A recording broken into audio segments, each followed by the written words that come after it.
کہ وہ کچھ میرے ہسبینڈ کے انصاف کے حوالے سے کر رہے ہیں، کیونکہ وہ لوگ کسٹڈی میں ہیں اس وقت پولیس کی ہی، اور آئیپوا جو ہے ان کی تحقیقات کر رہا ہے، لیکن ان کی شناخت سامنے آنی چاہیے، ان پہ مقدمہ چلنا چاہیے، اور پاکستان کو انٹرپول کے ذریعے سے ان کو یہاں لے کے آ کر سزا دینی چاہیے، یا ان کو وہاں سزا دلوانے میں کلیدی کردار ادا کرنا چاہیے، لیکن ایسا کچھ نہیں ہو رہا۔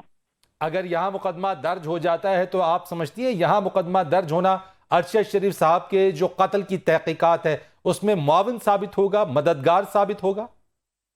یہ تو حکومت پر ڈیپینڈ کرتا ہے، لیکن جتنی حکومت نے اس معاملے کے اوپر غفلت ابھی تک دکھائی ہے، مجھے تو نہیں لگتا کہ وہ کچھ کریں گے۔ ہاں، اگر تحقیق کرنے والوں نے اگر کچھ کر دیا تو باقی تو میں اللہ کی طرف ہی دیکھتی ہوں انصاف کے لیے۔ تو رکاوٹ میں پھر آپ سے جاننا چاہتا ہوں، آپ کو کہاں پہ رکاوٹ نظر آتی ہے؟ کیا یہ معاملہ، آپ نے بھی کہا یہ اتنا سادہ نہیں ہے، وقت لے گا، یعنی کیا یہ اوپن اینڈ شٹ کیس نہیں ہے یا پھر اس میں پیچیدگیاں بہت زیادہ ہیں؟ دیکھیے، یہ تو اب انصاف دینے کا کام جو ہے وہ عدالت کا ہے۔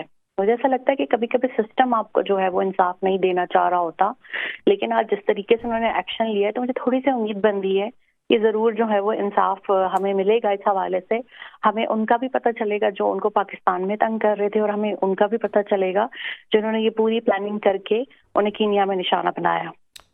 ان کی میڈیکل رپورٹ کے حوالے سے بھی اطمینان کا اظہار نہیں کیا گیا اور کہا گیا کہ یہ تسلی بخش قرار نہیں دی گئی ہے، تو جو رپورٹ آئی تھی ان کی، اس پر آپ کیا کہتی ہیں؟ دونوں رپورٹس میں تضاد ہیں۔ کینیا کی رپورٹ کچھ اور کہتی ہے، پاکستان کی رپورٹ کچھ اور کہتی ہے، تو یہ چیز بڑی میرے لیے جو ہے وہ کیا کہنا چاہیے، تکلیف کا باعث ہے۔ دوسری چیز یہ کہ جس طرح سے ان کی تصویریں کھینچ کے میڈیا میں لیک کرائی گئیں، اس نے بھی مجھے شدید رنج میں مبتلا کیا کہ ہمارے ملک میں زندہ کا احترام تو ہے ہی نہیں ہے، میت کا بھی احترام نہیں کرتے، کہ آپ نے پہلے فیملی کو تو بتایا ہی نہیں اس حوالے سے، ٹھیک ہے، کیونکہ عورتیں تو غسل نہیں دیتی نا، کہ آپ نے فیملی کو انفارم کیا تھا، خواتین کو بتایا تھا۔ ایک چیز ہمیں ٹی وی سے پتہ چلتی ہے تو سوچیں ہمیں کتنی تکلیف دے گی۔ میں اکثر ڈرتی ہوں کہ اور بھی پتہ نہیں کیا کیا کچھ ابھی انہوں نے تصویریں یا ویڈیو کو ایسی چیز اور نہ رکھی ہوئی ہو کہ وقت آنے پہ ہمارے زخم کو ریزنے کے لیے ہمارے سامنے لے آئیں۔ مجھے بہت ڈر لگتا ہے ان چیزوں سے اب۔ لیکن جویریہ، یہ بتائیے کہ آپ نے کہا کہ کینیا کی میڈیکل رپورٹ، یہاں کی میڈیکل رپورٹ، دونوں میں تضاد ہے، یہ تضاد کیسے، یعنی کہ اس کو سارٹ آؤٹ کچھ آپ نے اپنے حوالے سے اس میں جاننے کی کوشش کی؟ یعنی حقائق کیا ہیں؟ کچھ عرصے پہلے ہم نے دیکھا میڈیا کے اوپر کہ ان کے ٹارچر کے حوالے سے یہ بات سامنے آئی کہ ان کے اوپر ٹارچر کیا گیا، تو اس پر آپ کا پوائنٹ، آپ کا ٹیک، آپ نے اس کو کس طرح سے اس کو دیکھا؟ کیا واقعی یہ چیزیں ٹھیک تھی؟ کمپلیٹ رپورٹ آج ملی ہے، اس سے پہلے کمپلیٹ رپورٹ نہیں دی تھی۔ آج فرمز کو خیال آیا کہ رپورٹ جو ہے وہ کمپلیٹ ہو گئی ہے تو ہم دے دیتے ہیں، اس سے پہلے جو ہمیں ملی تھی وہ کمپلیٹ رپورٹ نہیں تھی۔ کینیا کی رپورٹ میں یہ درج تھا کہ ان کی جو شہادت ہے وہ گولی لگنے کی وجہ سے ہوئی ہے، ٹھیک ہے، لیکن جو پاکستان کا رپورٹ تھی وہ یہ کہہ رہے تھے کہ اس سے پہلے ان پہ تشدد کیا گیا ہے اور ان کے نیل جو ہے وہ پلگ کیے گئے، تو وہ چیزیں بہت زیادہ ایسی تھیں کہ جس نے ہمیں بہت ہمارا دہلایا، ہمیں بہت اس سے ڈر لگا اور بہت ہم روئے ہیں۔ تو دونوں میں یہ کانٹرڈکشن آ گئی رپورٹس کے اندر، تو یہ چیز ہے۔ باقی فورینزک والی میں آج اپنے کسی ڈاکٹر جو ہے اس سے پڑھواؤں گی، کیونکہ میں خود میڈیکل پرسن تو نہیں ہوں، اور ان سے یہ پوچھوں گی کہ اس میں کیا لکھا ہو۔ بہت شکریہ آپ کا جویریہ صدیق اہلیہ اور بیوہ ارشد شریف ہمارے ساتھ اس پر بات کر رہی تھی، اور ان کا کہنا یہ ہے کہ آج جو سو موٹو لیا گیا ہے اس پر ان کی کچھ امید بندی ہے، ان کو انصاف ہوتا کچھ حد تک نظر آتا ہے، اور ان کی تمام نگاہیں مرکوز ہیں اعلیٰ عدلیہ کے اوپر کہ وہیں سے انہیں انصاف ملے گا اسی معاملے کے اوپر۔ سینئر صحافی تجزیہ کار نذیر لغاری ہمارے ساتھ موجود ہیں، اور تجزیہ کار بریگیڈیئر ریٹائرڈ فاروق حمید صاحب ہمارے ساتھ موجود ہیں۔ سر بہت شکریہ آپ کا۔ نذیر لغاری صاحب، آپ سے آغاز کرنا چاہوں گا، ارشد شریف کے قتل کے حوالے سے آج جو سو موٹو لیا گیا ہے، 43 دن گزر گئے اور آج یہ سو موٹو ہوا، فیکٹ فائنڈنگ کی رپورٹ اب تک نہیں آئی، عدلیہ کو سو موٹو لینا پڑا، معاملہ کیا پیچیدہ ہے یا اتنا سادہ نہیں ہے کہ عدلیہ کو انٹروین کرنا پڑا اس میں؟ پہلی بات یہ ہے کہ بہت بڑا واقعہ ہے ہماری تاریخ میں۔ اس طرح کا واقعہ، ایسے واقعات ہوئے ہیں، لیکن یہ واقعہ جس طرح سے پیش آیا ہے، ایسا ماضی کا کوئی اور واقعہ نہیں ہے جس طرح سے ہم اس کے میجرمنٹ کر سکیں۔ ایک تو یہ کہ اپنی سنگینی کے اعتبار سے ایک پوری کمیونٹی کے اندر، صحافت کی برادری کے اندر ایک خوف کی لہر دوڑ گئی ہے۔ اور دوسری بات ہم یہ جانتے ہیں کہ وہ ایک ایسے خاندان سے تعلق رکھتے تھے، ان کے والد اور ان کے بھائی، جن کے بارے میں ہم کوئی کویسچن نہیں کر سکتے، اور بالکل صاف شفاف آئینے کی طرح وہ تھے اور یہ خود بھی تھے، اور ان کے بارے میں بھی ہم جو کچھ ہمارے سامنے تھا وہی ان کا پس منظر تھا، وہی ان کا پیش منظر تھا، اور ہم انہیں سنتے تھے، جانتے تھے۔ اور دوسری بات یہ ہے کہ وہ بہت ہی احتیاط کے ساتھ پوری جامع تفصیلات حاصل کرنے کے بعد ہی کوئی چیز رپورٹ کرتے تھے، اور وہ یہ نہیں دیکھتے تھے کہ اس خبر کا یا اس رپورٹ کا فائدہ یا نقصان کسے پہنچے گا، تاہم وہ ایک حقیقت کو لوگوں تک پہنچانے کی پوری صحیح کرتے تھے اور اس میں کامیابی بھی حاصل کرتے تھے۔ ان کا اس طرح سے پہلے ملک سے باہر چلے جانا، پھر ایک ایسے ملک میں چلے جانا جن کے بارے میں ہم نے کبھی خیال بھی نہیں کیا تھا، سوچا بھی نہیں تھا۔ کینیا کے بارے میں ہماری معلومات محض اتنی تھیں کہ افریقی ایک ملک ہے اور ایک امریکی سابق صدر کا خاندان وہاں سے تعلق رکھتا تھا، اور پھر یہ کہ وہاں پر ہر طرح کا جو افریقی ممالک کے معاملات ہیں ویسے ہی ان کے معاملات ہیں، وہاں پر جرائم بھی ہوتے ہیں، وہاں پر خشک سالی بھی ہے، یہ سارے مسائل بھی اس ملک کے ساتھ وابستہ ہیں۔ لیکن یہ کہ ایسے گینگ بھی ہوں گے، اس طرح سے جرائم بھی ہوتے ہیں، اور وہ دنیا میں کوئی ایک ایسا کھلواڑ بھی ہوتا ہے کہ جہاں پر مختلف دنیا کے ایکٹرز اپنی وہاں پر اداکاری کرتے ہوں اور وہاں پر اپنا کام کرتے ہم نے رکھنا ہے بریگیڈیئر فاروق حمید صاحب کے سامنے کہ اگر سپریم کورٹ نے سو موٹو نوٹس لیا ہے، لارجر بینچ بنا ہے، مقدمہ درج کرنے کا حکم دیا ہے، قتل کینیا میں ہوا، تو کیا اس مقدمہ درج ہونے کے بعد اس کے اثرات یا اس قتل کی تحقیقات میں پیش رفت کیسے ہوگی؟ بریگیڈیئر فاروق حمید صاحب آپ سے اس پر بات کروں گا، لیکن ایک کمرشل بریک کے بعد۔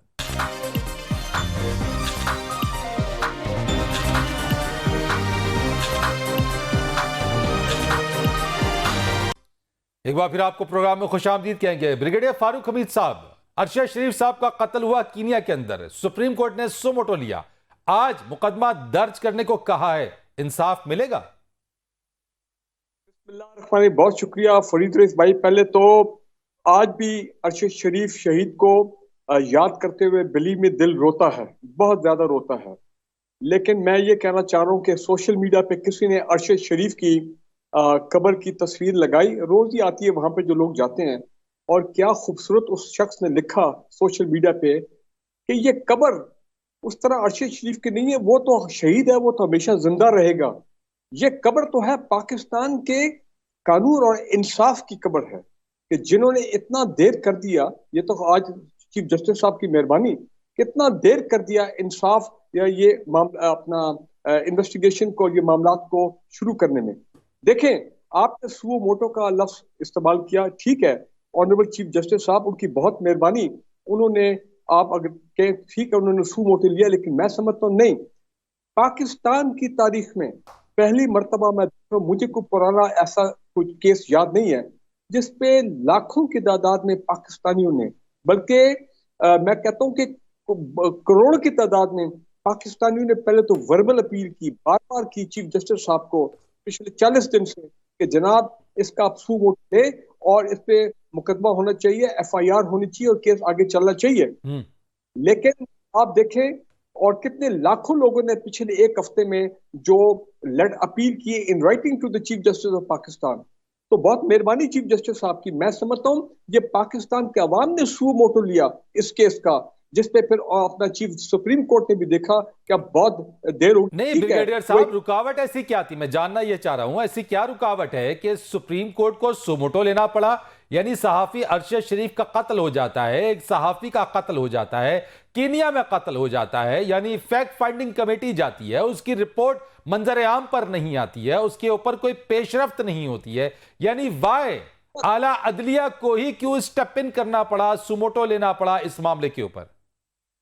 دیکھیں، مجھے آپ موقع دیں، پہلی بات تو یہ کہ ہم پرائم منسٹر آف پاکستان کو ہمیں ان کی تعریف کرنی چاہیے کہ انہوں نے تو بہت پہلے چیف جسٹس صاحب کو خط لکھ دیا تھا کہ آپ اس پہ کمیشن بنائیں، اور بعد میں پھر عمران خان نے بھی کہا کہ بالکل اس پہ فوری کمیشن بننا چاہیے۔ آج آپ نوٹ کریں کہ وہ جو رپورٹ آئی ہے جو آپ کے سوال کے جواب دے گا، آپ کی جو آج رپورٹ آئی ہے اس کی جو کچھ میڈیا نے اس کی کچھ کنٹینٹس بریک آؤٹ کیے ہیں، اس میں یہ کہ 9-10 لوگ جنہوں نے وہ ایف آئی آر کی تھی اپنا ارشد شریف کے خلاف، ان میں صرف 2 پیش ہوئے اس فیکٹ فائٹنگ کمیٹی کے سامنے، باقی لوگ کیوں نہیں پیش ہوئے جنہوں نے ایف آئی آر کی ہے، ٹھیک ہے. اور پھر یہ بھی کہا گیا کہ یہ ایف آئی آر جو ہے یہ ان کو حکومت پاکستان کی اپروول کے بغیر جو ہے یہ ایف آئی آر کی گئی تھی اور بالکل اگینسٹ دا لا تھا ارشد شریف کے خلاف جو ایف آئی آر ہوئی. یہ کیا بتاتا ہے؟ یہ بتاتا یہ انڈیکیٹ یہ کر رہا ہے، اس کا مطلب یہ ہے کہ کوئی اپنا آپ کہیں کوئی ایسے روگ ایلیمنٹس ہیں پاکستان میں، پاکستان سے باہر، جو اتنے طاقتور ہیں کہ انہوں نے جناب اس پہ نہ ایف آئی آر ہونے دی. اور میں کہتا ہوں، یہ نہیں کہتا ہوں کہ وہ سپریم کورٹ پہ بھی اپنا ان کا اثر تھا، لیکن سم ہو دی ادر ایسے حالات کو کیا گیا، یا یہ کہ جی waiting for the fact finding report, چلیں یہ بھی آپ گورنمنٹ کو آپ کریڈٹ دیں کہ انہوں نے یہ جو آئی بی اور ایف آئی اے کے افسروں کی یہ جو اپنا کمیٹی بنائی، انویسٹیگیشن ٹیم جو کینیا تک گئی، یو ای گئی، اور پھر واپس آ کے انہوں نے آپ کو انصاف کی کوئی امید ہے؟ میں اسی پر نذیر لغاری صاحب سے بھی ایک کمنٹ لوں گا. مجھے بتائیے انصاف کی آپ کو امید نظر آتی ہے کوئی؟ میں نہیں سمجھتا ہوں. اگر دیکھیں لیاقت علی خان کا جو لیاقت باغ میں مرڈر ہوا، اس کے بعد پولیس کو مار دیا، اور پھر سننے میں یہ آتا ہے، جو میں سنتا رہا ہوں تھرو آؤٹ مائی لائف، کہ وہ پولیس افسر جو ہے وہ بھی مسٹیریس سرکمسٹانسز میں مارا گیا. اسی طرح آپ دیکھیں بے نظیر بھٹو کا کیس، اسی طرح آپ جنرل ضیاء الحق کا دیکھیں. تو جب اس قسم کے ہائی پروفائل مرڈر ہوتے ہیں، آپ ان کو نہ کہیں کہ یہ صرف ایک جرنلسٹ ہے ارشد شریف. میں سمجھتا ہوں کہ عظیم پاکستانی تھا جس نے حق اور سچ کے لیے وہ ایک جنگ لڑ رہا تھا پاکستان میں. میں نذیر لغاری صاحب سے اسی بات کا جواب لے لیتا ہوں. نذیر لغاری صاحب، لیاقت علی خان سے معاملہ چھیڑ دیا بریگیڈیئر صاحب نے، کیا واقعی آپ کو بھی یہ لگتا ہے کہ یہ کیس ایسے ہی رہے گا؟ اخبارات کی لیڈز لگتی رہیں گی، ٹی وی کی ہیڈ لائنز چلتی رہیں گی، کیس کی سماعت ہوتی رہے گی، تاریخ پہ تاریخ ڈلتی رہے گی، اور اس کے بعد پھر اس معاملے کو باقی جو ہائی پروفائل کیسز ہیں یہ بھی اس کا انجام بھی وہی ہوگا؟ دیکھیں، میری گزارش یہ ہے کہ عدلیہ نے سو موٹو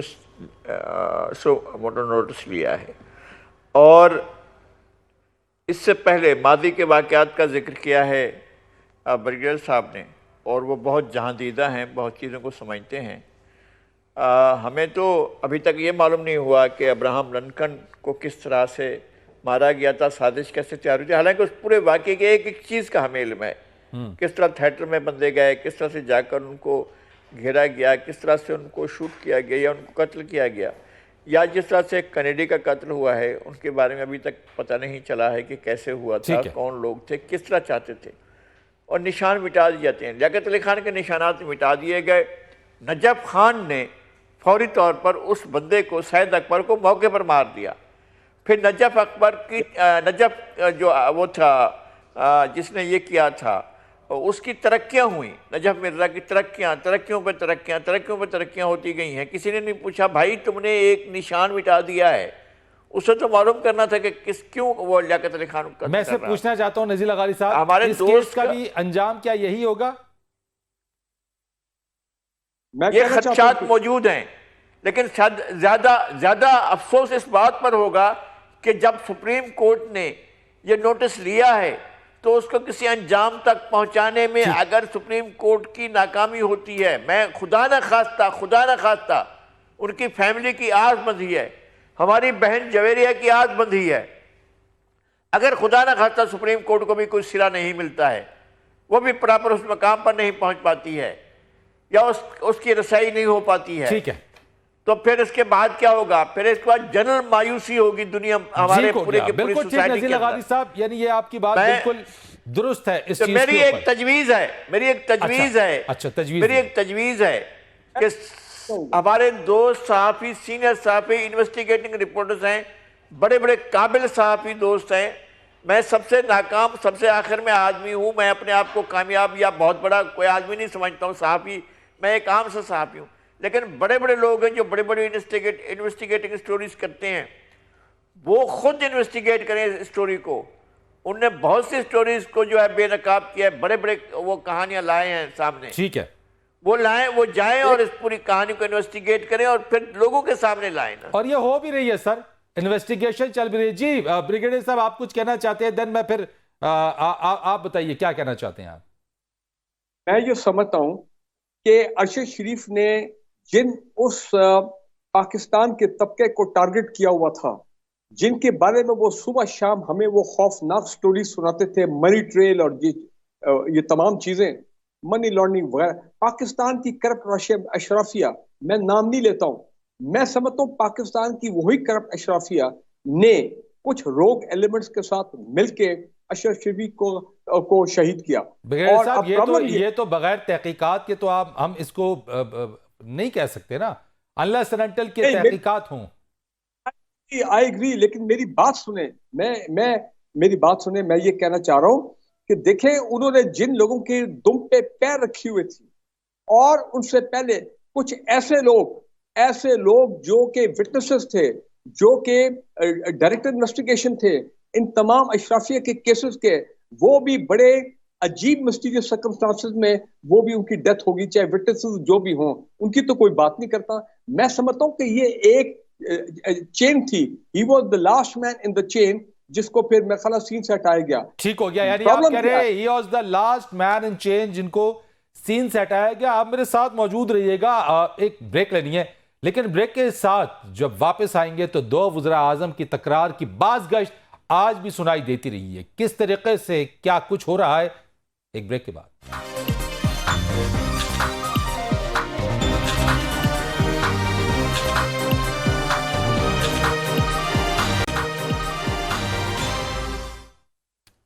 دو وزراء اعظم کے درمیان تکرار اور اس کی باز گشت, یہ گونج آج بھی ہمیں سنائی دیتی رہی ہے. لیکن ساتھ ساتھ ہم نے دیکھا اسلام آباد کا مشہور و معروف سینٹورس مال سیل کر دیا گیا ہے. معاملہ اتنا سادہ نہیں ہے, اتنا سیدھا سادہ نہیں ہے کہ یہ ایسے ہی سیل کر دیا گیا ہے. گزشتہ روز بلکہ منگلا پن بجلی منصوبے کے اندر وزیر اعظم پاکستان میاں شہباز شریف اور وزیر اعظم آزاد کشمیر سردار تنویر الیاس کے درمیان نوک جھونک ہوئی, اور اس نوک جھونک کی باز گشت ہر جگہ سنائی دیتی رہی. ساتھ یہ پہلی بار ایسا ہوا ہے کہ آزاد کشمیر کی حکمراں جماعت کی جانب سے ملک کے وزیر اعظم کے خلاف احتجاج کیا گیا ہے, ان کا پتلا جلایا گیا ہے. یہ تمام باتیں ہمارے کشمیر کوز کو کس حد تک نقصان پہنچا رہی ہیں, ہمارا کشمیر کوز آج کہاں کھڑا ہے, اور ساتھ ساتھ یہ سب کچھ دیکھتے ہوئے آج یقیناً بھارت خوش ہو رہا ہوگا, ہنس رہا ہوگا کہ ہم آپس میں اندر ہی ایک دوسرے کے ساتھ دست و گریباں ہیں. گزشتہ روز وزیر اعظم آزاد کشمیر سردار تنویر الیاس نے اسی سارے معاملے کے اوپر پریس کانفرنسز کی, اور پریس کانفرنس کے اندر وزیر اعظم پاکستان میاں شہباز شریف کو تنقید کا نشانہ بنایا. عزت مآب جناب وزیر اعظم, وردی پرائم منسٹر آف پاکستان, لیکن اس کمبیکٹ نے, چور نے, عقل سے پیدل آدمی نے موقع ہی نہیں دیا, اس نے مجھے ٹوکنا شروع کر دیا. انتہا یہ تھی کہ اس کے گارڈوں کا رویہ, اب انہوں نے مجھ پہ اٹیک کیا. مطلب ایک وزیر اعظم کو نے اپنی عزت میں نے وہاں پہ بچائی. آپ مجھے یہ بتائیں کہ اگر ہماری ٹیریٹری کے اندر یہ چیزیں کرے گا وہ, تو یہ پاکستان کے لیے کیا کر رہا ہے؟ یہ تو گزشتہ روز کی بات تھی, اور آج عطا تارڑ نے کیا کہا یہ بھی آپ کو دکھاتے ہیں. آپ کی جرت کیسے ہوئی, آپ کی ہمت کیسے ہوئی کہ آپ وزیر اعظم شہباز شریف کے سامنے کھڑے ہو کے تو تکرار کر رہے ہیں؟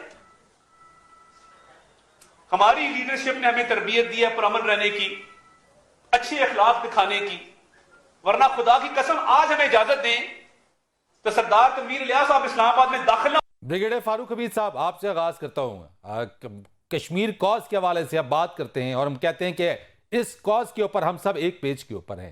وزیر اعظم آزاد کشمیر اور وزیر اعظم پاکستان میاں شہباز شریف کے درمیان جو نوک جھونک اور اس کے بعد جو کلمات اور الفاظ کا تبادلہ ہوا, کشمیر کوز ہمارا کہاں کھڑا ہے, کتنا نقصان پہنچ گیا ہے؟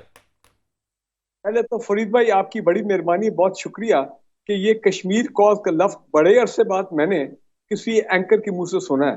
آپ نے کشمیر کوز کو تو ایکچولی زدہ کر دیا کہ یہ بھی کوئی چیز ہوتی تھی.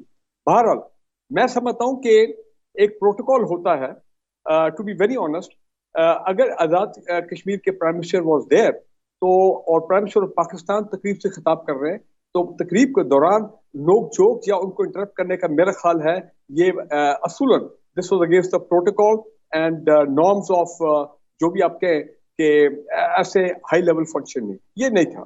ظاہری بات ہے پرائم منسٹر صاحب کا اپنا ایک مزاج ہے تو وہ اس کے مطابق انہوں نے بھی ان کو رسپونڈ کیا. لیکن اس سے جگ ہسائی کتنی ہوئی بریگیڈیئر صاحب؟ میں آ رہا ہوں دیکھیں، لیکن اس سے بالکل جو ان کی پریس کانفرنس میں جو انہوں نے پھر الفاظ استعمال کیے فار دا پرائم منسٹر وہ بھی میرا خیال ہے انوارنٹڈ تھے. لیکن آپ کی والی بات بالکل صحیح ہے کہ یہ پہلی مرتبہ ہوا ہے کہ پھر میں دیکھ رہا ہوں کہ پرائم منسٹر آزاد کشمیر اس طرح کی ایک کنفرنٹیشن ہوئی ہے with the prime minister of Pakistan, اور وہ بھی پبلک میں. It has sent a very bad message. Pakistan کے عوام ویری انوائڈ پتلے چلائے گئے ہیں بریگیڈیئر صاحب، پرائم منسٹر شہباز شریف صاحب کے پتلے چلائے گئے، یعنی حکومت آزاد کشمیر کی حکومت کی جانب سے سٹنگ گورنمنٹ کے خلاف احتجاج ہوا ہے. نہیں، یہ غلط ہے. اس کو کوئی کنڈون نہیں کر سکتے. اے جے کے میں اگر آپ پرائم منسٹر پاکستان کے پتلے جلائیں تو مطلب یہ کہ آپ پھر ایک کہہ دیں کہ جی مودی کے حق میں پھر آپ ایک قسم کے آپ نعرے لگا رہے، تو میرا خیال ہے یہ بات غلط ہے، نامناسب ہے. دا پرائم منسٹر آف اچھا، یعنی آپ کہہ رہے ہیں بڑا سیریس معاملہ ہے یہ، یعنی یہ جو پتلے جلانا سیریس معاملہ ہے بریگیڈیئر صاحب.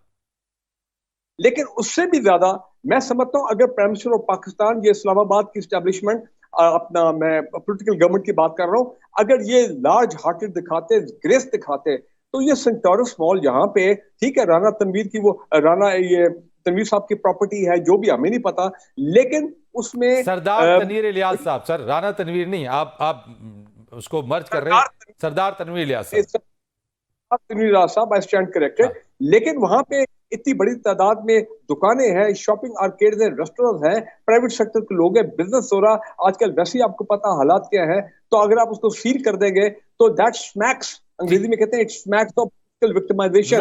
میں نذیر لغاری صاحب سے ذرا بات کر لیتا ہوں اسی چیز کے اوپر. نذیر لغاری صاحب، یہ جو سینٹروز مال کو سیل کرنے والا معاملہ ہے، آپ سمجھتے ہیں یہ ایک انتقامی کارروائی کا نتیجہ ہے؟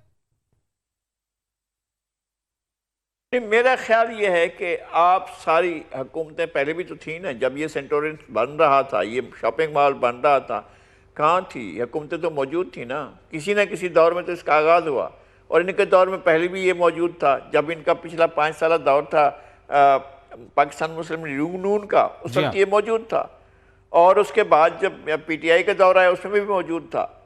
تو اس سے اگر کوئی مسئلہ تھا، کوئی شکایت تھا، تو آپ پراپر ایک کاروائی دوسرے انداز میں کرتے، جوڈیشل کاروائی کرتے، آپ کورٹ میں جاتے، کورٹ میں جا کر کوئی فیصلہ حاصل کرتے. لیکن اس کی بھی کیا ضرورت ہے؟ اب آپ یہ چاہتے ہیں، آپ کے پاس تو ویسے ہی بزنس نہیں ہے، دنیا بھر میں آپ کا جو ہے آپ کی ایل سی تک نہیں کھول رہی ہے، پھر آپ ایک بزنس مین کے اس اتنے بڑے بزنس کو آپ ٹھپ کر رہے ہیں یا روک رہے ہیں یا سیل کر رہے ہیں، تو اس سے کیا آپ کے وارے نہیں آ رہی ہو جائیں گے؟ ملک میں ہون برسے گا کیا؟ ملک میں ڈالر آئیں گے کیا؟ اس سے کوئی اور فائدہ ہوگا؟ مجھے نہیں معلوم. تو نذیر لغاری صاحب، یہ جو سرمایہ کاری کی بات کرتے ہیں کہ سرمایہ کار آئیں، بیرونی سرمایہ کار آئیں، ان تک کیا پیغام کیا ہوگا آج اس کاروائی کے بعد؟ میں وہی عرض کر رہا ہوں کہ اس سے فائدہ کیا ہوگا؟